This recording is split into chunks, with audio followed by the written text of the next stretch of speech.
Seno hiperbólica em x. Derivada da tangente hiperbólica em x.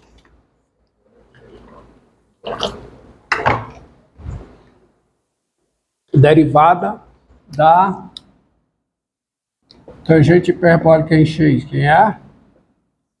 Secante hiperbólica ao quadrado em x. E a derivada da secante hiperbólica em x, quem é? Menos a secante hiperbólica em x vezes o quê? Tangente hiperbólica em x. E essas quatro fórmulas, elas valem qualquer que seja o x real. Faltam mais duas, tá? Cotangente hiperbólica e a cossecante hiperbólica. O sinal e a função, né? É mais, menos. Tá? Vocês verão que as outras duas é a mesma expressão, a menos do Hzinho, tá? Mas fica mais, menos. Ok? Então você tem isso. Agora, observe aqui, ó. Observe aqui. A tangente hiperbólica é a secante hiperbólica ao quadrado, que é positivo. Então, daí, a tangente hiperbólica, ela é função estritamente crescente em R. Quer dizer, veja que, tá certo? A função tangente hiperbólica, a função tangente hiperbólica, ela é o quê? Ela é estritamente o quê? Crescente aonde? No seu domínio. Por quê? Porque no seu domínio ela é diferenciável e a sua derivada primeira é sempre positiva. Se escrever não, né? Né? Então ela é estritamente crescente. Além disso,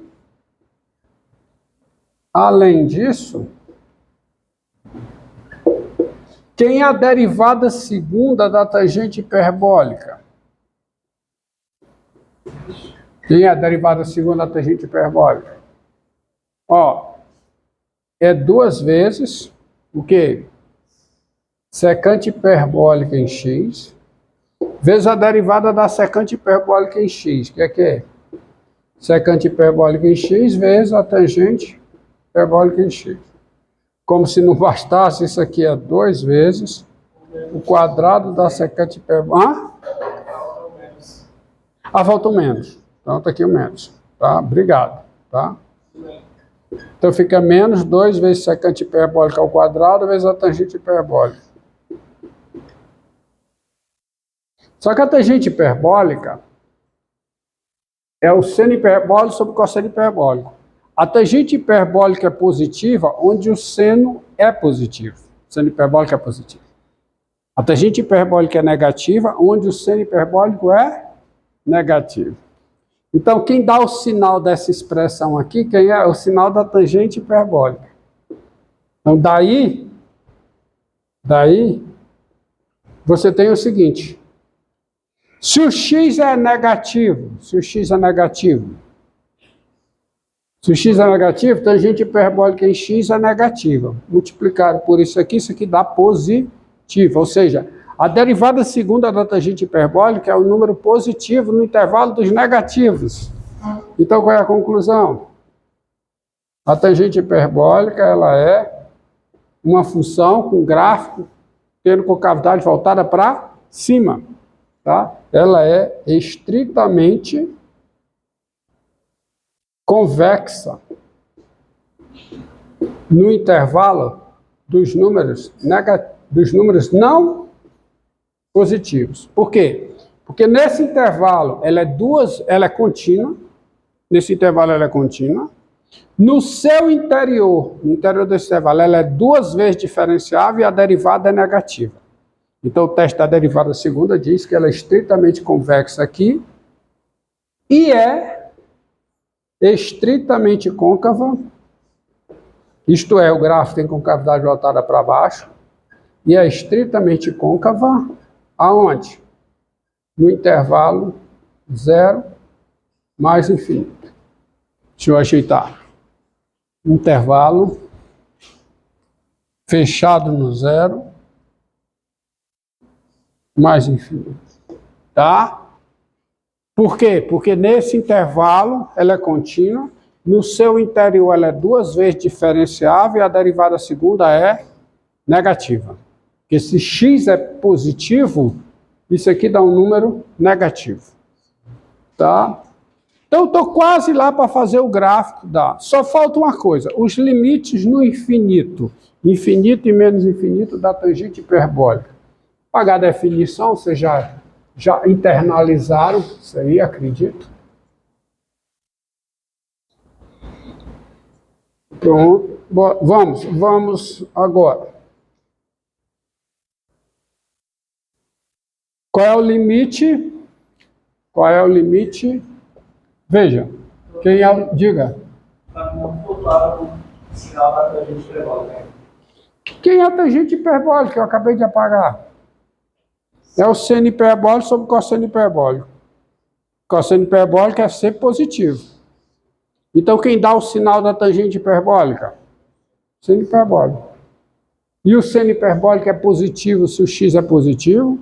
O seno hiperbólico em x é negativo se o x é negativo. E o seno hiperbólico de 0 é 0. Tá? Então, tangente hiperbólica, aonde o seno é negativo, a tangente hiperbólica é negativa. Aonde o seno é positivo, seno hiperbólico. Aonde o seno hiperbólico é positivo, a tangente hiperbólica é positiva. Aonde o seno hiperbólico é negativo, a tangente hiperbólica é negativa. Portanto, portanto não, porque dá falta essa observação aqui para eu ter os crescimentos. Limite com x tendendo a mais infinito da tangente hiperbólica em x. Quem é? É o limite com x tendendo a mais infinito de quê? De elevado a x menos elevado a menos x dividido por elevado a x mais elevado a menos x. Aí eu divido tudo por elevado a x para calcular esse limite. Então isso aqui fica o limite com x tendendo a mais infinito. Daí fica difícil calcular. Porque dá infinito sobre infinito, indeterminação.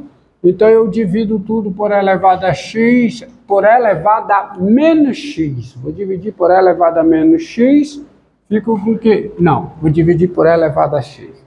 Se eu dividir por elevado a x, fica 1 menos elevado a menos 2x em cima, e embaixo fica 1 mais elevado a menos 2x. E aí ficou fácil calcular o limite agora. Porque com x tendendo a mais infinito, isso aqui tem limite 0, isso aqui tem limite 0, de modo que o numerador tem limite 1, o denominador também, e o limite dessa expressão é 1. E é 1 por valores menores do que 1, porque a tangente hiperbólica é menor do que 1 em cada x real. Tá? E limite com x tendendo a menos infinito da tangente hiperbólica em x. Bem, isso é o limite da mesma expressão, só que como x está tendendo a menos infinito, e elevado a x menos e elevado a menos x sobre e elevado a x mais e elevado a menos x. Como eu estou diante de uma indeterminação, eu saio dessa indeterminação fazendo o seguinte, dividindo tudo por e elevado a menos x. É x tendendo a menos infinito, certo? Aí eu divido tudo por e elevado a menos x. Se eu divido por e elevado a menos x, fica o quê? Eu fico com e elevado a 2x menos 1 sobre e elevado a 2x menos 1. Divido numerador e denominador. Da mesma expressão onde eu tenho interesse, tá? E esse limite com x, aqui é mais, desculpe, com x tendendo a menos infinito. Isso aqui tem limite 0, isso aqui tem limite 0, de modo que o numerador tem limite menos 1, o denominador tem limite 1, portanto o limite é menos 1, por valores maiores que menos 1. Por quê? Porque a tangente hiperbólica é sempre maior que menos 1. A tangente hiperbólica de x é maior que menos 1, qualquer que seja o x real. Então isso me permite agora esboçar o gráfico da tangente hiperbólica nesse pedacinho de quadro aqui, ó. Tá? Nesse pedacinho de quadro. Olha aqui, ó. Aqui.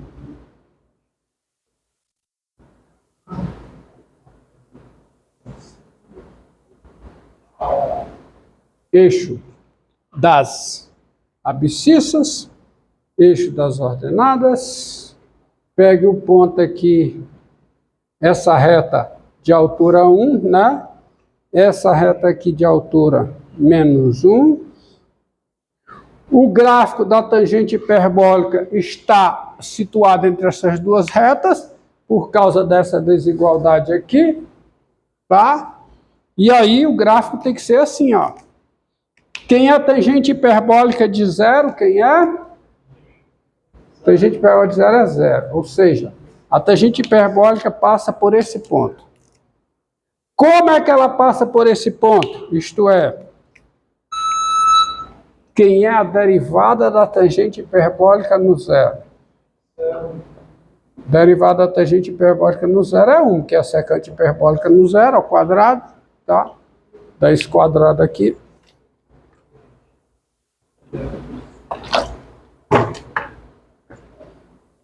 Então ela passa aqui, passa por esse ponto, mas passa tangenciando o quê? A bissetriz do primeiro e do terceiro quadrante. Então não tem jeito, ela vem daqui estritamente crescente, estritamente convexa e sai estritamente crescente, estritamente côncava, indo para essas assíntotas aqui. Então esse é o gráfico da tangente hiperbólica. Como ela é estritamente crescente, ela é injetiva. Como ela é estritamente crescente, a tangente hiperbólica, ela é injetiva. Tá? Ela não é sobrejetiva, o contradomínio aos reais. Mas se eu restringir o contradomínio ao intervalo aberto menos 1, 1, por causa disso aqui, ela vira uma função sobrejetiva, considerando o contradomínio como intervalo aberto menos 1, 1. Isso é importante para eu ter lá na frente a inversa da função tangente hiperbólica, não da tangente hiperbólica, de uma função que tem a mesma lei de formação da tangente hiperbólica, mas o domínio é R, mas o contradomínio é um intervalo aberto menos 1, 1, tá? Isso é importante. E o gráfico da secante hiperbólica? Bem, eu posso obter ele direto, obter esse gráfico direto, observando só o seguinte, ó. Observando como é o gráfico do... Quem é a secante hiperbólica? Que é o gráfico, né? A secante hiperbólica, rápido, eu posso obter esse gráfico só fazendo uma análise simples. Abscissas, eixo das ordenadas, está aqui o 1, está aqui essa reta aqui, paralela. O cosseno hiperbólico faz isso, ó. Não, o gráfico é assim. Esse é o gráfico do cosseno hiperbólico. Então, se eu pegar o inverso disso, tem que fazer isso aqui, ó. Não tem outra.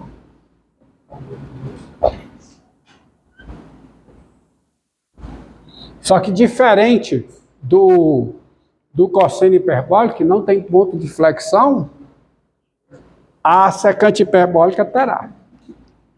O gráfico fazer desse tipo, não tem jeito, tem de ter, tá certo? Tem que ter ponto de flexão. 2 pontos de flexão, porque ela muda a concavidade. Isso é fácil. Eu não consigo exibir esses pontos assim, são esses pontos. Eu consigo garantir a existência deles porque vou ter que resolver uma equação exponencial, tá? E aí envolve 1 sobre raiz de 2, não dá exato não, tá? Mas vejamos aqui, ó. Olha aqui, tem que ser esse formato, tá? Quem é a derivada da secante hiperbólica? Ó, tens derivada da secante hiperbólica em x, quem é? É menos o quê? Secante hiperbólica em x vezes a tangente hiperbólica em x, qualquer que seja o x real. Daí, se você considerar esse intervalo aqui, ó, esse intervalo aqui, nesse intervalo, a secante hiperbólica tem derivada negativa. Por quê?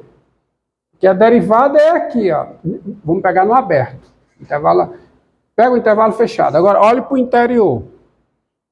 A função secante hiperbólica ela é contínua aqui, mas no interior do intervalo, a derivada é negativa. Por quê?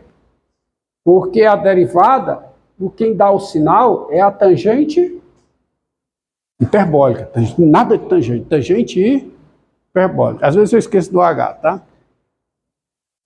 Aonde a tangente hiperbólica é negativa, a derivada vai ser positiva. Então, a secante hiperbólica, ela é o quê? Estritamente crescente no intervalo menos infinito zero. Fechado. Por quê? Porque nesse intervalo ela é contínua, no seu interior ela é diferenciável, e no seu interior, que é o intervalo dos negativos, a derivada é positiva. Então ela é estritamente crescente aqui. E é o quê? Estritamente o quê? Decrescente no intervalo, que intervalo? Zero mais infinito. Por quê? Porque nesse intervalo ela é contínua, no seu interior ela é diferenciável, e no seu interior a derivada primeira é negativa. Porque a tangente é positiva, a secante positiva, mas com menos aqui, é negativa. Então ela está aí, de fato. E é óbvio, né? Porque e tem outras coisas, né? Quem é o limite com x tendendo a mais infinito da secante hiperbólica em x? É o limite com x tendendo a mais infinito de quem? De 1 sobre o cosseno hiperbólico em x. Ora, mas com x tendendo a mais infinito, cosseno hiperbólico em x tem limite mais infinito, de modo que o inverso dele tem limite zero. E zero por valores positivos. Cosseno, cadê? É porque eu acho que eu apaguei, não foi?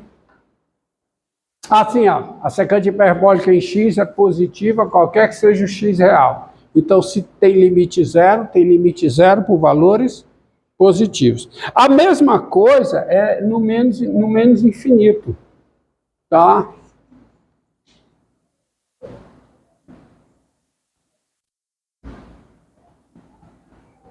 Limite, ó, limite, ainda tá ligado esse microfone? Sim.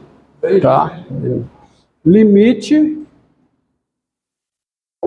da secante hiperbólica em x, com x tendendo a menos infinito, é o limite, com x tendendo a menos infinito, de 1 sobre o quê? Cosseno hiperbólica em x. Que dá quanto? Zero também. Valores positivos. Então, tá aí esse negócio. E ela só tem 2 pontos de inflexão. Eu garanto a existência desses 2 pontos de inflexão, que aqui o cosseno hiperbólico não tem, mas o inverso tem. Por quê? Me diga o seguinte, olhando para cá, quem é a derivada segunda da secante hiperbólica? Quem é? Vamos derivar a secante hiperbólica. Derivar.